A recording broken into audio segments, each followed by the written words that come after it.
Bassi, do Instituto Poesias Pós-Parto. E eu fui convidada pela Rádio Mixtura para fazer uma série de podcasts. São 3 podcasts, né? 3 encontros. E eu resolvi fazer do tema, falar sobre a neurodiversidade, sobre famílias atípicas, a partir de 3 perspectivas, né? Da mãe, de uma professora de escola pública e de uma artista e terapeuta, que é a Rose, que está aqui hoje com a gente. Então, eu agradeço muito a esse convite da Rádio Mixtura. Estamos aqui na Zona Sul, Campo Limpo, na agência Solano Trindade, e é uma honra receber essa maravilhosa artista, educadora e pensadora. E aí eu queria que você se apresentasse, Rose, para a gente um pouquinho, falar um pouquinho da sua trajetória, como é que você chegou até aqui. Obrigada pelo convite, Pri. É uma honra estar aqui também, né? E compartilhar desse lugar de diálogo, né? A partir de trabalhos com as crianças que a gente vem fazendo aí. Né? Eu sou artista da dança de formação, né? Mas hoje trabalho com diversas linguagens artísticas dentro do nosso processo aí de artes em afroperspectiva, mas sou psicomotricista também, né? E tenho uma formação que passa pela psicomotricidade, pela neuroeducação, e foi juntando tudo isso, né, que eu fui fazendo as minhas vivências. Então, como terapeuta psicomotricista mesmo, eu tenho uma atuação desde 2018, que eu comecei lá em Angola, né, e agora sigo um pouco menos ativa, mas continuo aí no front com a meninada. E como artista educadora, estou no programa de iniciação artística da Secretaria Municipal de Cultura e também na mediação da 35ª Bienal agora. Né? Então, esse programa atinge crianças de qual idade? De 6 a 13 anos, né? E é um projeto para todas as infâncias. Então, nós temos todos os tipos de criança que chegam, a gente acolhe, e o objetivo é que as crianças vivenciem a infância de um modo saudável. Rose, conta pra gente um pouquinho como que foi, como você chegou nesses estudos, né, para se tornar, né, uma terapeuta Como é o nome que você falou?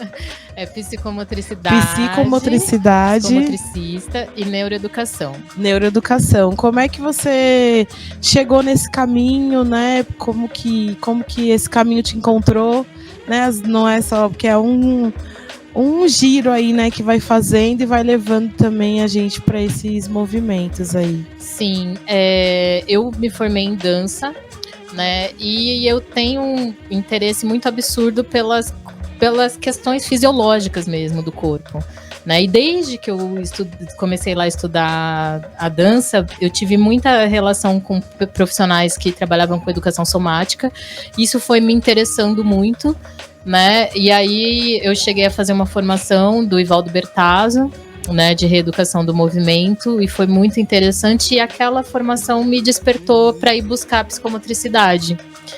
E aí, assim, eu a partir da psicomotricidade, que tem muitas bases na neuropsicologia, eu fui fazer uma pós em neurociência e educação, né? Então, esse combo todo foi o que me trouxe para este caminho, assim, né? E dentro da psicomotricidade, a questão da infância, a questão da neurodiversidade, ela é muito presente, né? Enfim, e aí foi por conta dessas vias aí que eu fui chegando neste trabalho. E aí, como é que foi a prática, assim, né? Como é que esse trabalho foi tomando corpo no sentido das relações, dos atendimentos, das vivências? Como que você mergulhou aí nessa prática? Então, num primeiro momento, eu estava em Angola e eu fui trabalhar numa escola que estava começando enfim, né, estava surgindo ali uma escola que ela tinha como objetivo atender crianças autistas e crianças neurotípicas juntas. E isso em Angola é algo muito inovador, né? E Aí a dona dessa escola me convidou para fazer a coordenação, porque ela entendia que a arte era um caminho muito, muito frutífero para trabalhar com as crianças neurodivergentes, né? E por conta da minha formação também, então isso fez sentido. E na época eu estava num processo de terminar o mestrado em psicomotricidade, que eu fazia em Portugal. Aí eu estava no período de escrita, fui para Angola, então fiquei lá. E aí, enfim, comecei esse processo lá, trabalhar nessa escola. No entanto, a gente teve várias questões ali que foram dificultando, né, o caminho. E eu saí dessa escola e fui trabalhar numa outra escola no núcleo de educação especial, daí já como terapeuta mesmo. Né? No entanto, toda a minha bagagem com a arte começou a me fazer muito mais sentido a partir desse contato. Né, foi um lugar onde eu pude perceber que muitas coisas que a gente faz dentro de um processo artístico, né, educativo com as crianças, são muito potentes para trabalhar com as crianças neurodivergentes. Né? E aí foi, enfim, se abriu um universo e foi muito rico, assim, conseguir unir essas duas instâncias, né? Porque eu tava num momento, assim, já meio, mano, arte é complicado, né? Vamos expandir, fazer outras coisas, mas no final das contas acabou juntando tudo, né? Eu me reconheço muito, assim, nessa sua fala, porque tem um momento da vida que parece que a gente precisa escolher, né? Um caminho ou outro, e parece que a gente não aprofundou em nada, porque a gente faz muitas coisas ao mesmo tempo.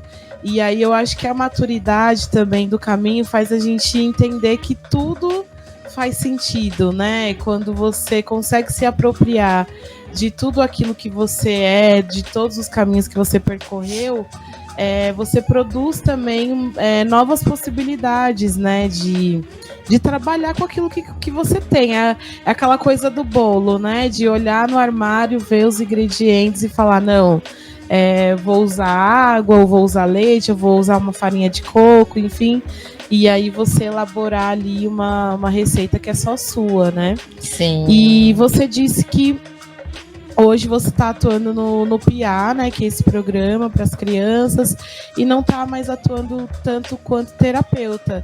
Eu queria que você contasse um pouco dessa experiência enquanto terapeuta, o que você acha desse trabalho, qual a importância dele ou não, né, para as crianças neurodivergentes, para as famílias atípicas, como que você acha que contribui e pode ser uma rede de apoio, ou suas considerações também, apontamentos, enfim.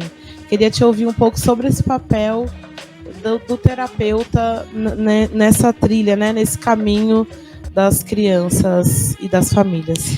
Então, nossa, várias questões, né? Primeiro porque, assim, essa questão que você traz, né, das nossas redes, né, a gente tem dentro do nosso processo cultural de pessoas afrodiaspóricas, é muito raro você ver uma pessoa preta ser uma coisa só, né? E não por acaso, porque os nossos fundamentos culturais, eles são holísticos. Né? Então você vai numa roda de capoeira, você tem ali música, você tem dança, você tem luta, você tem várias relações acontecendo, você tem diálogos que são estabelecidos, tanto vocais quanto corporais, né? E todo um processo ali de acolhimento que acontece naquela roda, ainda que ela seja uma roda de luta. Então você tem tantos elementos dentro dessa manifestação cultural, né? E aí a gente atua, o nosso raciocínio funciona dessa forma. Então a gente tem um pensamento relacional que ele é muito forte, né? E a psicomotricidade, por exemplo, que é a ciência que eu escolhi, porque eles não falam que é uma disciplina, eles falam que é uma ciência, né?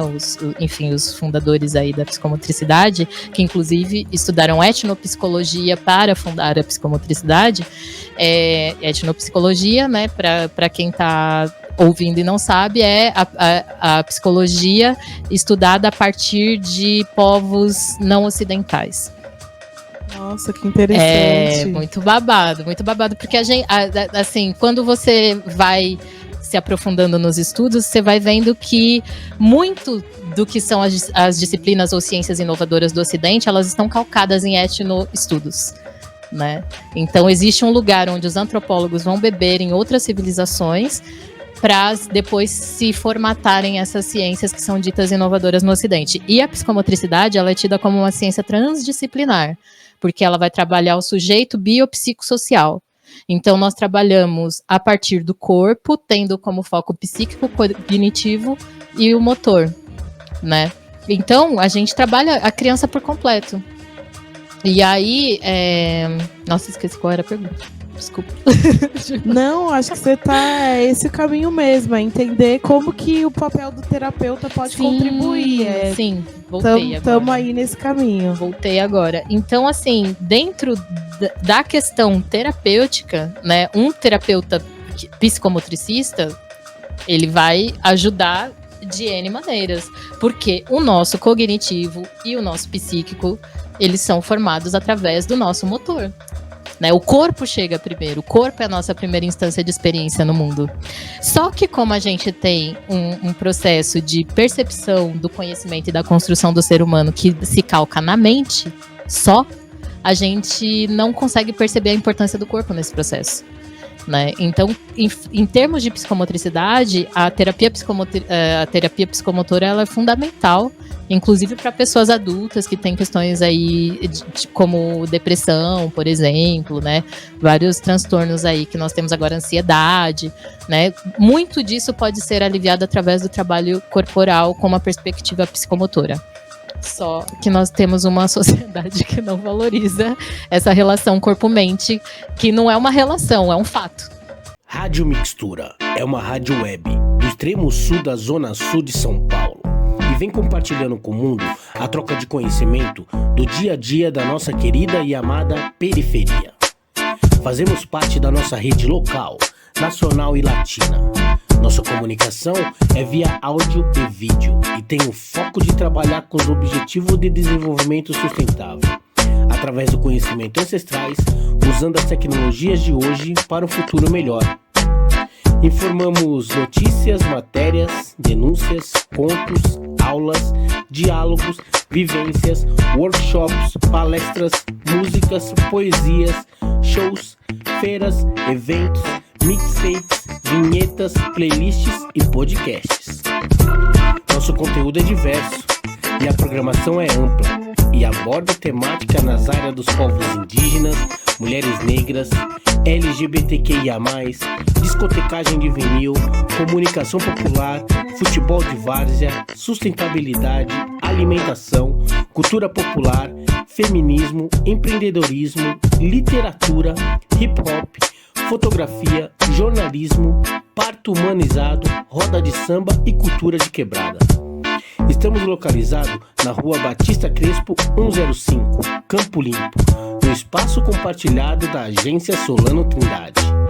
Super fácil chegar, 5 minutos do terminal Campo Limpo. Chega mais! Né? Corpo e mente é a mesma coisa. Tem a ver também com o processo de racismo mesmo, estrutural, né? De que o corpo, os nossos pensamentos, eles vêm a partir do corpo, né? Como você foi trilhando esse pensamento mesmo, assim, deu exemplo da capoeira e tal.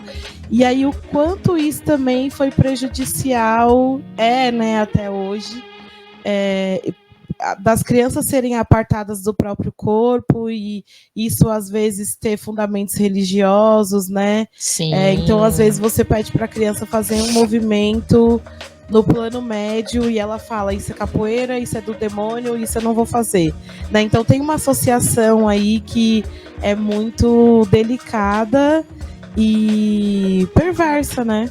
Sim, sim. É que é isso, né? Tipo, pra você escravizar um corpo, você precisa um corpo, uma pessoa, né? Pra você escravizar uma pessoa, você precisa destituir ela dela mesma. E a gente não se dá conta pela formação cristã, enfim, né? Toda essa questão que a gente não se dá conta de que a gente é o nosso corpo. Se o nosso corpo não está aqui, nós não estamos aqui, pelo menos no que diz respeito a esse plano de ação. Né? Então, quando você destitui uma pessoa do corpo dela, você deixa ela pronta para ela ser massa de manobra para o que você desejar. E é isso que, numa macroestrutura, o sistema faz com a gente, né? O sistema que a gente vivencia, sobretudo o sistema educacional, que ele está formatado totalmente para matar os corpos das pessoas, né? A configuração da sala de aula do jeito que é, todo o processo que a gente tem de não vivenciar o corpo, de matar o corpo, visa fazer a gente cortar essa relação mais profunda com a gente mesmo, né?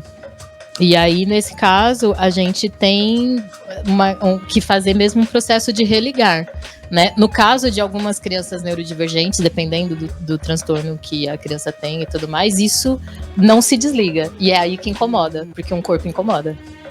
Né? Quando você tem que levar o corpo em consideração, ele vai incomodar. Ele vai... Um corpo presente. Exatamente. Que vai estar se relacionando o tempo inteiro. Que não desliga. Tudo que está acontecendo naquele ambiente. Exatamente, né? Que não desliga.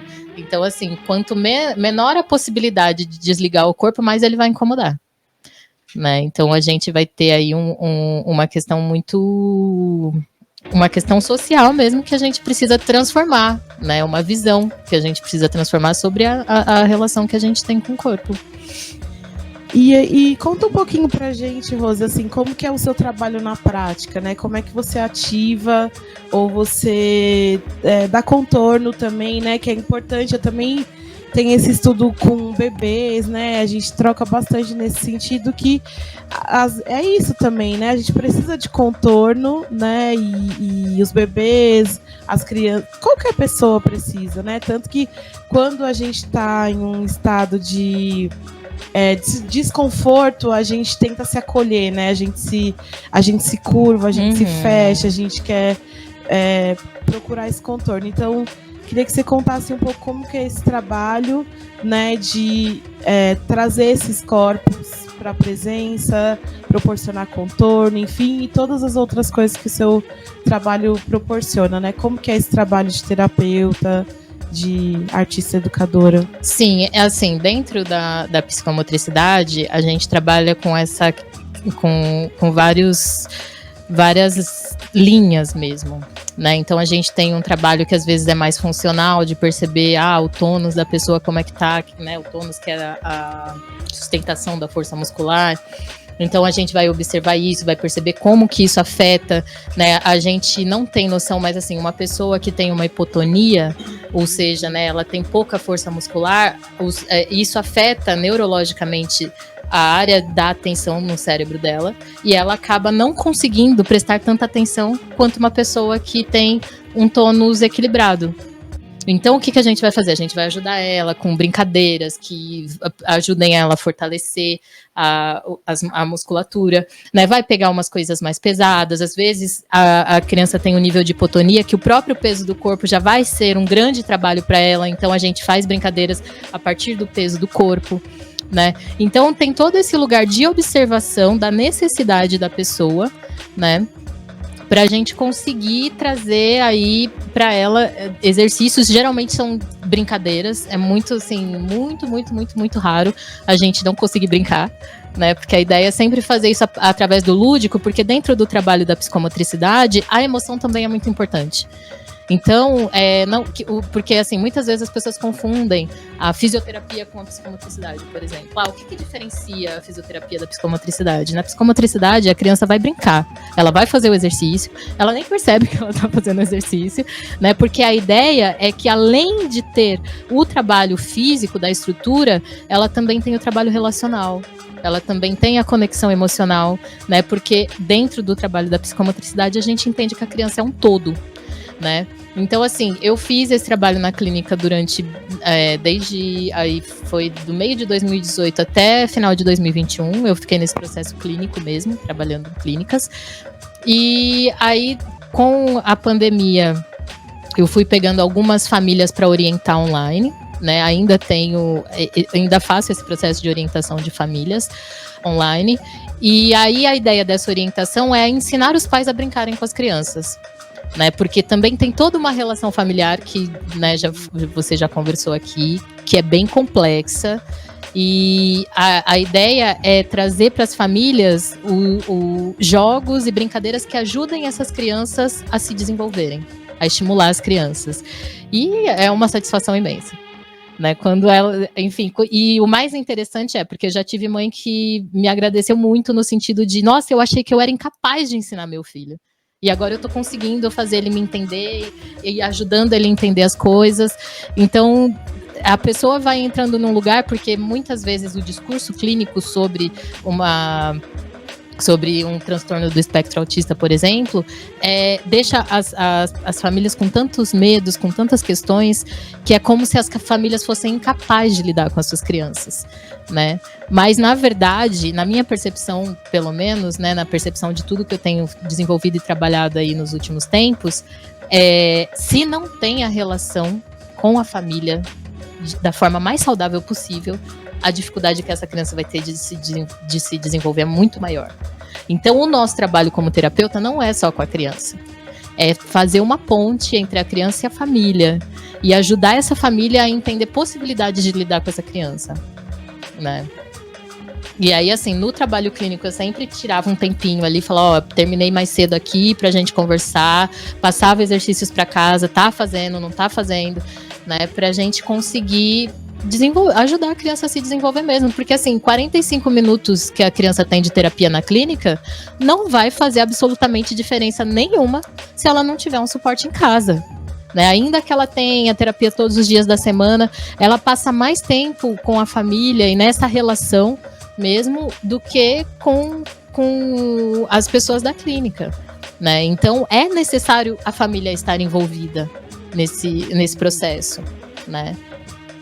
Nossa, isso é muito lindo, assim, né, que você traz. Eu, nessa perspectiva, né, de cuidar, de pensar os bebês, né, que eu também sempre penso em como as mães estão, a relação da mãe com o bebê, da família, do cuidador, da cuidadora, do pai, enfim, mas quem é essa órbita, né, que gira em torno dessa pessoa, dessa criança, faz toda a diferença, né? Sim.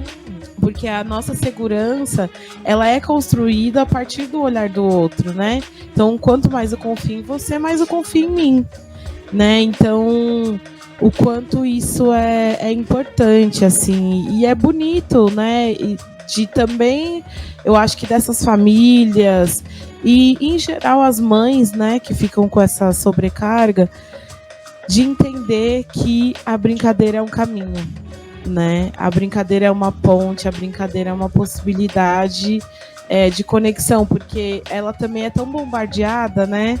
Pós esses diagnósticos e pela escola e pela família, tem aquela coisa de até ter o diagnóstico de você não sabe educar, porque essa criança não para quieta, porque essa criança não tem educação. Então ela também está no esgotamento, também está ali num lugar em que a brincadeira não só, né, ela é propícia para essa relação, mas para um respiro também, né, para ela conseguir falar ufa, e deixar um pouco essa sensação de incapacidade, eu acho, né, que deve ser muito cruel, assim mesmo, né? Não, é muito complexo, porque, enfim, são tantas coisas que a gente tem que rever como sociedade, né? Porque, assim, a gente tem uma sociedade que não leva a brincadeira a sério, né? E aí, quando a gente vai ver, assim, os padrões de vida adulta, o homem adulto, ele ainda tem alguns espaços lúdicos. Então, ir lá no boteco jogar um dominó, uma sinuca.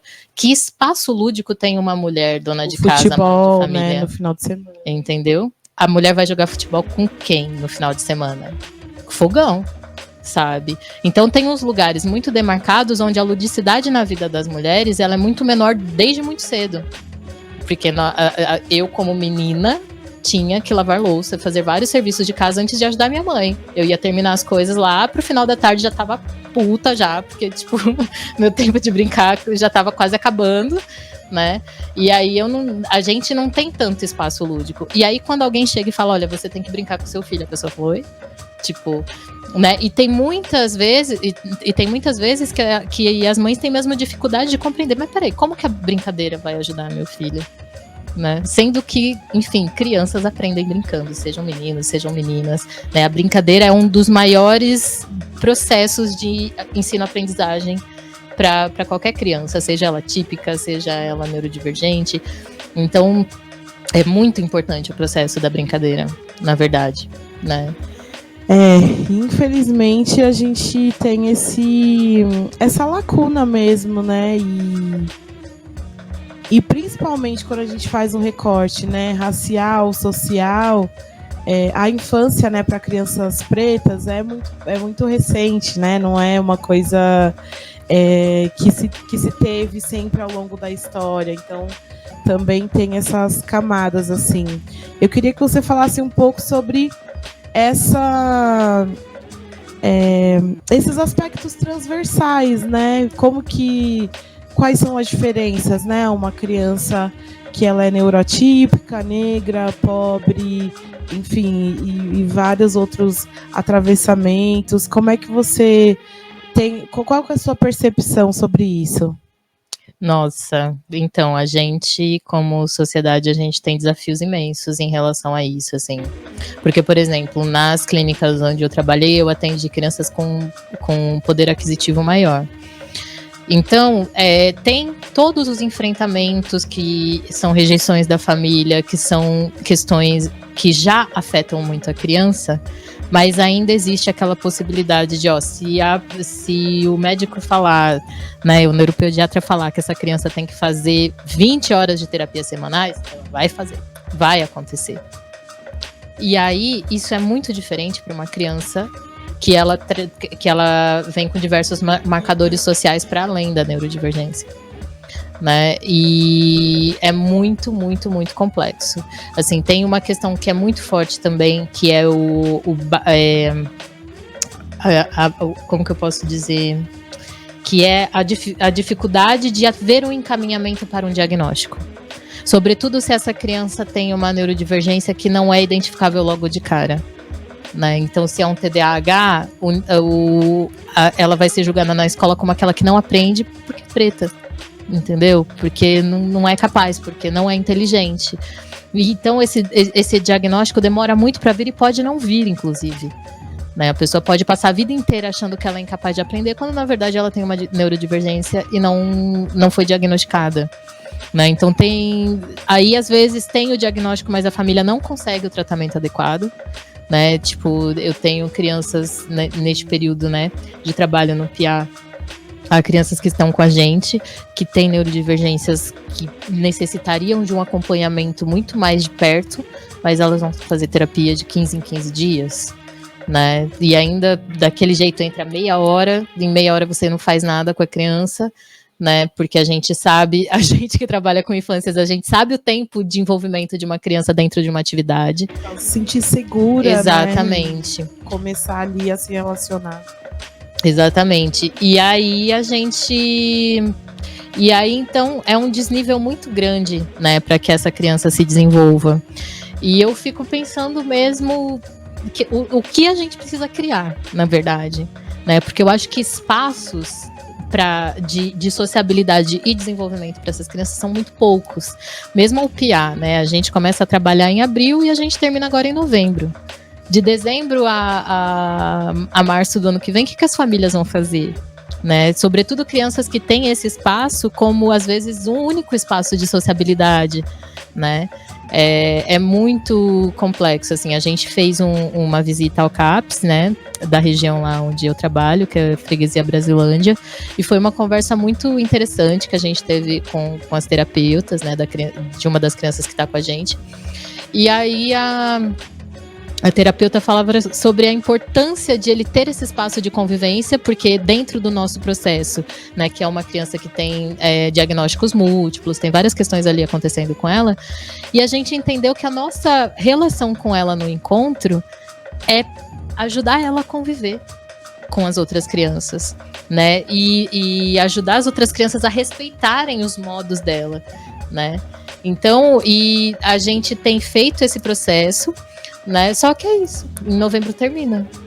E aí, para onde vai a segurança dessa criança, né? Tem todo um lugar desse trabalho que visa, né, trazer todas as possibilidades de existência para um mesmo espaço, que a gente precisa repensar como estrutura, né? Porque se é só uma lei, A lei em si não garante nada. O que garante é como esse espaço vai se preparar para receber essa criança. Né? A gente tinha uma turma de 22 crianças. Com a entrada dessa criança, a gente entendeu, não dá. A gente precisa dividir a turma na metade.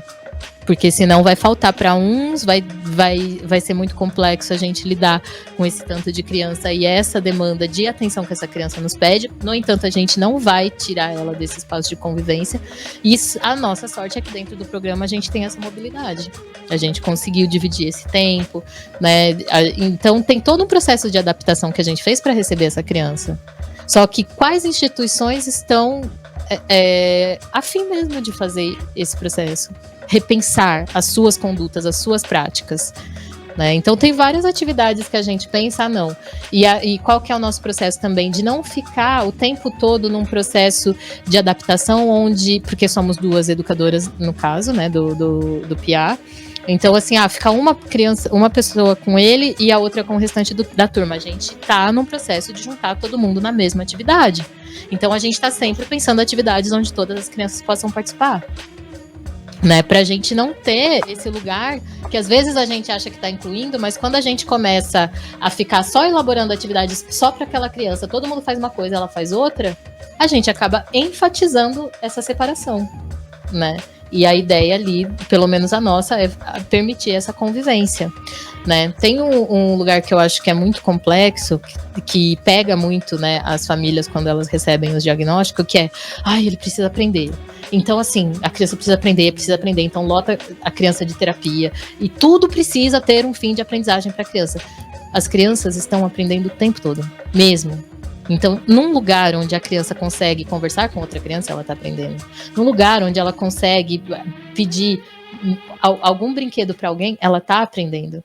Né? A vivência cultural, ela ensina muito mais do que um trabalho de 1 para 1 ali o tempo todo, que é o que nós fazemos na clínica. Então, com a clínica e sem vivência cultural, por exemplo, essa criança ela vai ter uma evolução grande ali na frente do terapeuta. Porque muitas vezes as crianças não conseguem transportar o que elas vivenciam na terapia para a convivência social. Então, a convivência social ela é primordial para que as crianças consigam se desenvolver, né? Nossa, isso é revolucionário, assim, né? Se a gente for pensar que é tão simples, ao mesmo tempo muito complexo. E porque as nossas relações estão adoecidas, porque a gente não consegue lidar com a diversidade de possibilidades de vivência, de estar e ser no mundo, né? Porque parece que a gente tem uma norma, isso é certo, isso é errado, isso é bonito, isso é feio, isso está dentro do padrão, e aí a gente acaba perdendo oportunidades, né? Porque eu acho que todo mundo perde, né? Perde a criança que tem uma deficiência, né? A pessoa que vive com uma deficiência, e perde também as crianças que estão dentro, né, vivendo as infâncias sem a possibilidade de estar ali diante dessas diversidades, né? Sim. E aí, assim, né, a gente está num mundo cada vez mais diverso. O avanço da ciência tem feito, né, os processos de diagnóstico serem mais rápidos. A gente tem muito mais diagnóstico atualmente do que a gente tinha antes. Aí as pessoas falam, mas essa moda do autismo, não sei o quê. Tipo, gente, não é moda, né? Tipo, teve períodos onde essas pessoas eram consideradas possuídas pelo demônio e eram queimadas na fogueira. Hoje, né, graças aos orixás, isso já não acontece mais. Sim. Né? Mas, em compensação, a fogueira social continua. Né? A fogueira social, ela tá aí para queimar quem quer que seja minimamente fora da norma.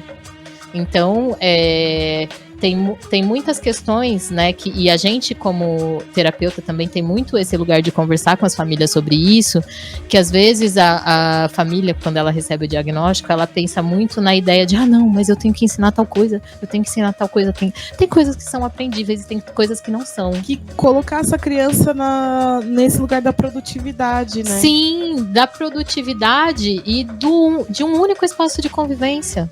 Né? Então, você patologiza um sujeito, você imprime um lugar nele onde ele só tem direito a um espaço, acesso a um espaço de convivência e você tira a possibilidade dele de se comunicar com o entorno. É óbvio que assim, não é simples, não é. Porque tem crianças que entram em crise com excesso de barulho, com cheiros muito fortes, com várias questões, são muitas questões. Né? E aí, nesse sentido, a conversa terapeuta-família, se alguém que está vendo isso tá, enfim, com uma criança em processo terapêutico, cujo o terapeuta foge quando você tenta conversar, tem alguma coisa errada. É muito importante cobrar, a família cobrar. Aí, mas nossa, Rose, e como é que eu vou fazer? Pega uma sessão para conversar sobre o seu filho, para entender o que está sendo feito com essa criança, para entender e perguntar, olha, e como que eu faço para ajudar em casa? Né? Porque sem essa conversa, o trabalho ele acaba ficando muito, muito, muito superficial, né? Então, assim, a família tem que estar envolvida sim. E se, por algum acaso, esse profissional se recusa a falar, aí o problema é do profissional. Né? No final das contas, às vezes, a gente acaba trabalhando mais com a família do que com a criança, às vezes, em determinados casos. Porque a família está com uma expectativa lá em cima, esperando que a criança vai fazer 500 coisas e, na verdade, a criança pode muitas outras coisas que essa família não está vendo. Porque também tem essa, né? O sujeito patologizado, ele é tido como incapaz o tempo inteiro. Então, vai lá e calça o sapato da criança e veste a roupa da criança. Não tem...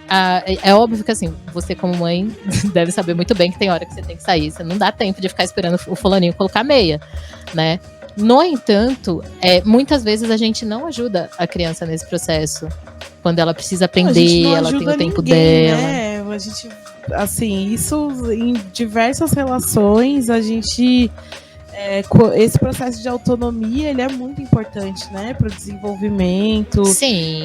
E até desse despertar, né, da capacidade da criança, da pessoa se sentir capaz de realizar diversas ações, né? Isso que você traz, eu sempre levanto, né, de que a gente está muito acostumado a olhar para as faltas quando a gente pensa em neurodiversidade, né, em pessoas com deficiência, e a gente não consegue olhar para as potências, né? Porque em muitos casos, né, dependendo, por exemplo, tem gente que com espectro autista que tem hiperfoco e é deslumbrante em uma coisa ali que ela aprofunda e vai muito fundo, né? Então, assim, por que a gente não olha para isso, né? Por que a gente não fomenta isso, né? Não dá energia, né, para esses lugares também, né?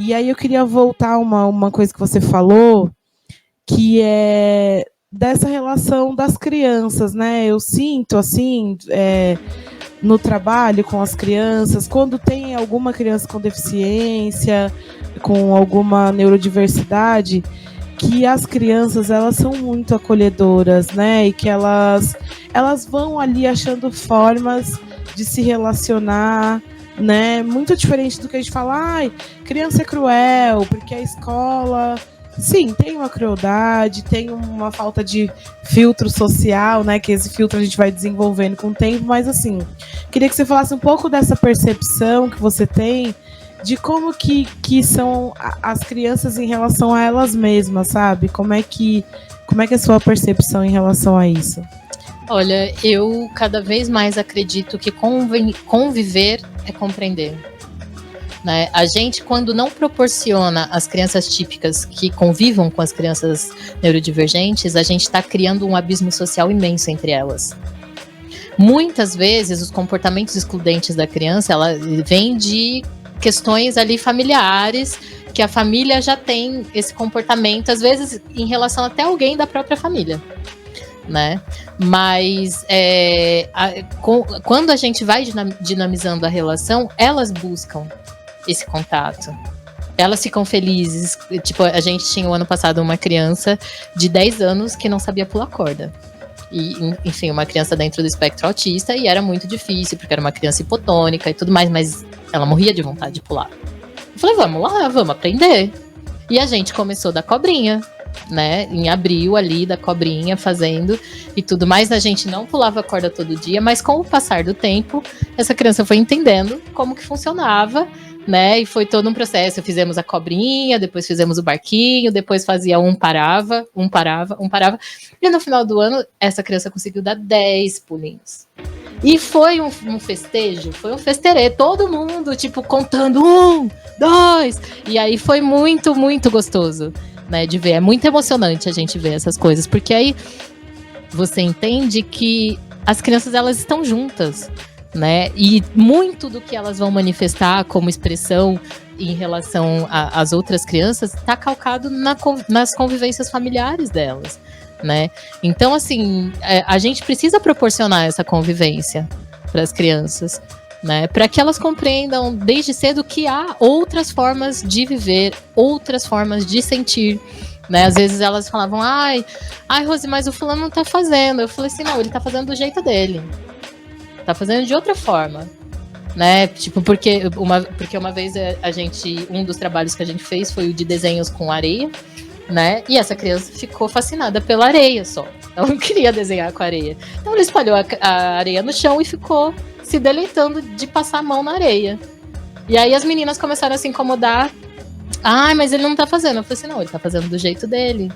Pra ele, a sensação de tocar a areia é mais interessante do que desenhar com a areia. E o quanto isso é importante, né? Sim. Essa escuta, esse respeito e essa intervenção também ali, né? Da educadora de dizer, olha, tem uma proposta, sim, né? Mas ela também pode ser dissolvida pela experiência. Sim, né? Porque pra gente o que era interessante da experiência que a gente estava propondo não era o desenho em si, era uma desculpa para elas pegarem na terra, né?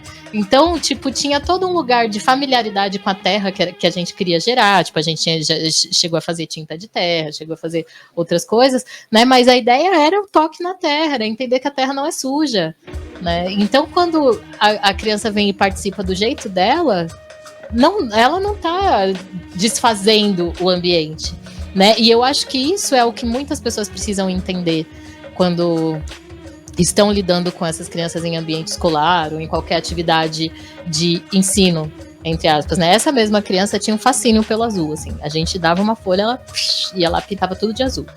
Tudo de azul. Até que a gente fez uma atividade mais pro final do ano também, onde a gente fez alguma atividade que envolvia questão familiar. Eu não me lembro agora exatamente qual foi o tema que a gente abordou, mas a gente fez a atividade e depois eles foram desenhar. E essa criança desenhou a casa dela e a família dela. Ela sabia desenhar a casa, só que ela não queria desenhar a casa o tempo todo porque o azul era mais interessante para ela, né? Então, assim, a mãe dela ficou muito feliz, tirou foto junto e tal. Tipo, nossa, o primeiro desenho pra mãe, aquilo era um significado muito, tipo, o primeiro desenho que essa criança fez na nossa família, né? Então, assim, pra mãe, aquele desenho significava um lugar de desenvolvimento que essa criança já tinha, só que ela gostava do azul. A pira dela era só pintar de azul o papel, né? Tem uma fidelidade também, né, com o desejo, com a vontade, com o que a gente falou do começo, que é esse estado de presença. E que eu acho que talvez incomode tanto a sociedade, porque a gente está sempre tanto para o outro e fazendo coisas que são mais interessantes para o convívio social do que para o nosso prazer, né, enquanto vida, que essas vidas incomodam, né? Porque elas estão ali, olha, eu até sei desenhar, mas eu quero me relacionar com azul, porque ele faz sentido para mim. Então, acho que tem um lugar aí também que é bem delicado e é sensível, né? Que é o quanto a gente poderia aprender também, né? De observar e falar assim, às vezes eu só quero... que aconteceu comigo também, né? Uma aprendiz com espectro autista, ela ficou pegando água do bebedouro e jogando no ralo, e ela sorria muito. Ela estava muito feliz fazendo aquilo, vendo a água correr, assim, né? E eu fiquei um tempo lá observando, e eu achei que ela ficou pedindo água, achei que ela estava com sede. Na verdade, não, ela queria ver a água correr, assim, né? E o quanto também, se a gente se proporciona, né, essa pausa, a gente consegue ver muitas coisas ali, né? E aí, chegou o final, eu falei, olha, a gente vai ter que parar de fazer essa brincadeira. Encerrou o horário, sua família tá esperando lá em cima. E aí, quando eu cheguei lá em cima, eu falei pro pai dela o que tinha acontecido, e ele falou, nossa, mas ela aceitou quando você falou que tinha acabado? Eu falei, sim. E ela não entrou em desequilíbrio? Eu falei, não. Aí ele falou, nossa, que interessante, porque geralmente ela não quer parar, né? Aí eu falei, não, ela ouviu, a gente tá conseguindo ter uma relação, né, de conexão. Então, eu acho que esse lugar da escuta, né, você traz muito na sua fala. E aí eu queria que você falasse um pouco, assim, não um resumo, né, mas assim, o que seria, né, esse lugar, um lugar confortável, né, um lugar de acolhimento realmente, a gente pensar inclusão versus acolhimento, né, o que seria realmente acolher essas crianças, essas famílias, o que, na sua perspectiva de educadora, de terapeuta, como que esse acolhimento ele acontece de fato, assim, quando ele acontece de fato? Eu acho que ele acontece quando a gente consegue exatamente fazer isso, escutar a pessoa, né? Eu falei bastante de brincadeira aqui, mas tem uma questão que também é muito complexa, que é quando a gente pensa brincadeira, a gente já tem todo um script na nossa cabeça feito sobre o que é brincadeira. E tem algo dentro do processo terapêutico que, inclusive, é uma pergunta que se faz nas anamneses, né? Faz o brincar funcional? Tem o brincar funcional? E aí, hoje em dia, eu fico me perguntando que brincar funcional é esse? Né? Porque muitas vezes o que é lúdico para uma pessoa que consegue ver espectro de cores que nós não conseguimos, não é lúdico para nós. Então essa pessoa vai olhar para a água correndo, ela vai ver ali determinadas cores e brilhos que nós não vamos ver, pra gente, tipo, mano, o que essa pessoa tá fazendo? Só que para ela isso tem um lugar de, nossa, de encanto, né? Ou alguém que escuta mais do que a gente também, que vai conseguir ficar passando. Eu tinha um dos meus atendidos que ficava passando o dedo no vidro, assim, para ouvir o barulho do dedo no vidro, e para ele aquele barulho era divertidíssimo. A minha incapacidade de compreender o barulho que ele compreendia é a minha incapacidade, né? Então, assim, quando a gente vai falar deste lugar do acolhimento, né, a gente precisa entender, começar a entender que o nosso jeito de sentir, ele não é único e exclusivo. Ele não é norma para todo mundo. Não é todo mundo, não existe todo mundo, na verdade, né? Em nenhum espectro, todos nós somos diferentes, né?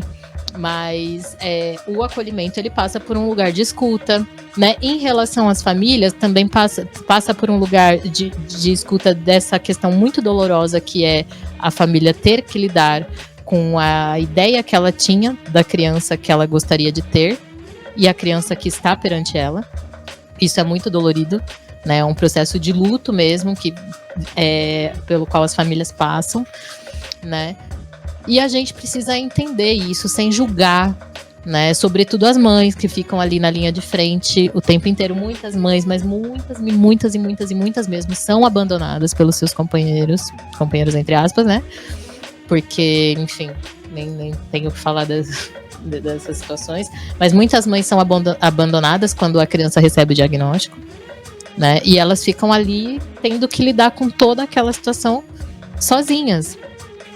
Então tem um lugar mesmo de escuta E só que ao mesmo tempo de ajudar a pessoa a ampliar um pouco mais o olhar dela, né, sobre as possibilidades da criança, né? Tipo, uma das crianças que eu atendo agora é uma criança que a gente já está há 2 anos trabalhando, né, em família, e é muito interessante ver o quanto, assim, não se esperava nada, né? E agora a gente tem várias, assim, imagina, uma criança que aprendeu a amarrar o sapato aos 13 anos. O dia que a gente conseguiu fazer isso, ele dava parabéns para ele mesmo o tempo inteiro, assim, tamanha alegria de fazer, né? Mas foi muito, tipo, praticamente 1 ano para fazer isso, né? E aí conversar com a mãe, ajudar ela a entender esse outro tempo e entender que isso não é, assim, a gente tem uma questão de falar, o atraso.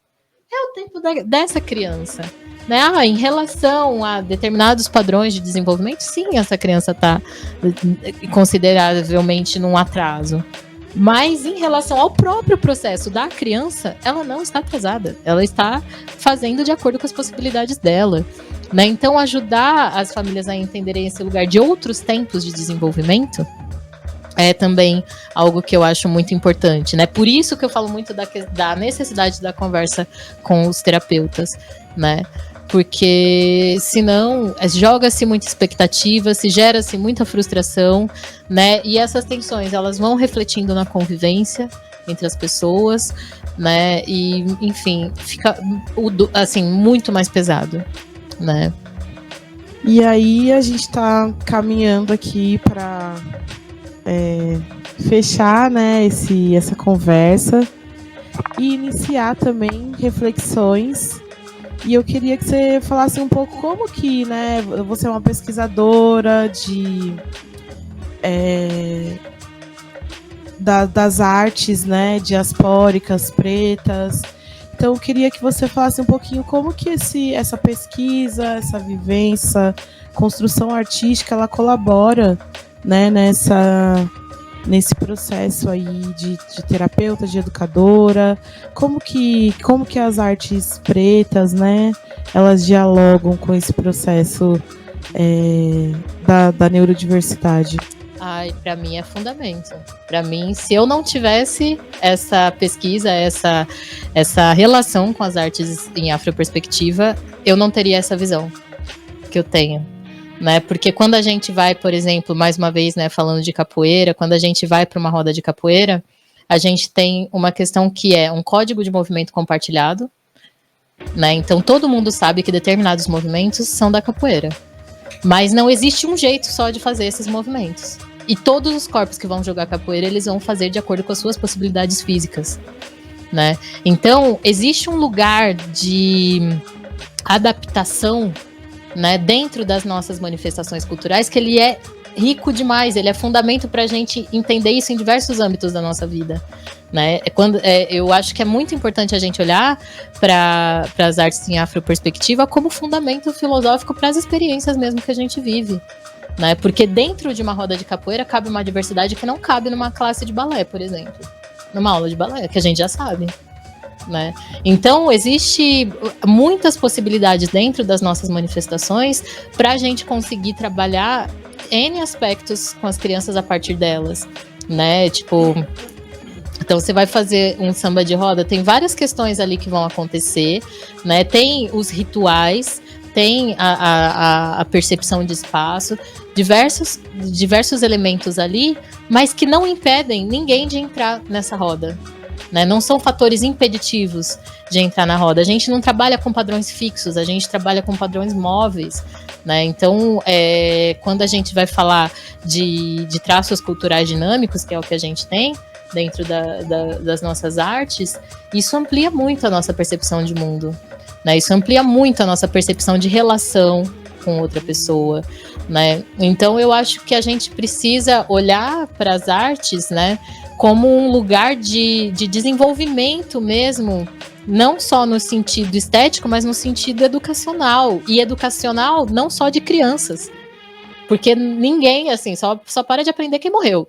Né? Tá todo mundo no processo de aprendizagem. Então, as nossas artes, elas ensinam a gente muito sobre relação, sobre convivência, né? Sobre funções, né?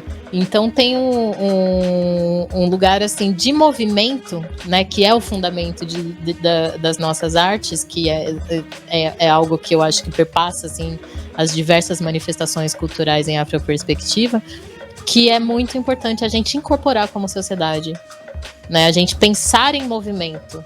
A gente não tá parado, a gente não tem um rótulo, a gente não tem algo que funciona só de um jeito, né? E além disso, ainda tem uma questão que eu tenho dado uma investigada nesses últimos tempos, que neurodiversidade não diz respeito só às pessoas que têm transtornos, né? Existem pessoas que são pessoas com altas habilidades, né?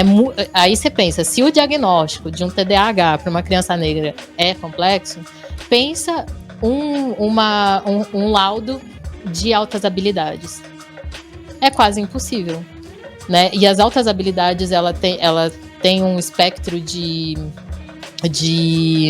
funcionamento ali que ela pode ser imperceptível, porque a pessoa se entedia tanto no ambiente que ela não consegue responder a esse ambiente. Existe um lugar de intensidade emocional dentro das altas habilidades também, que pode ser lido como uma criança intratável, como uma criança mal criada, né? Mas, na verdade, essa criança, ela já percebeu tudo, ela já entendeu tudo, e a gente ainda tá tentando explicar a roda pra ela, sabe? Só que ela não tem isso chega pra ela num grau de intensidade tão profundo que ela não consegue não te responder mal, né? E aí isso é tido como mau comportamento, como uma criança, enfim, intratável, né? E acaba não sendo visto também, né? É muito complexo esse lugar, assim, das altas habilidades. Eu tenho estudado, tem pessoas que, tipo, chegam a tentar suicídio, assim, porque elas não conseguem conviver, né? Tipo, chega num grau de, tipo, não consigo, né? E também as altas habilidades, elas não estão relacionadas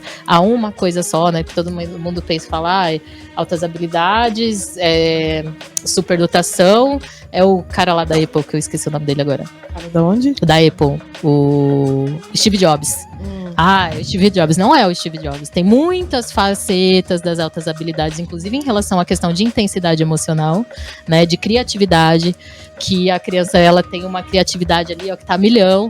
Aí você chega pra ela e dá uma folha pra ela, ela fala, mano, por favor, né, a folha eu já entendo, já fiz várias coisas com essa folha aí, deixa eu experimentar outras coisas. Tem traços relacionados a aptidões físicas, aí essa pessoa tem uma necessidade, né, de vivenciar a motricidade dela de forma muito intensa, e você quer obrigar ela a ficar 5 horas sentada ouvindo você falar, né, tipo...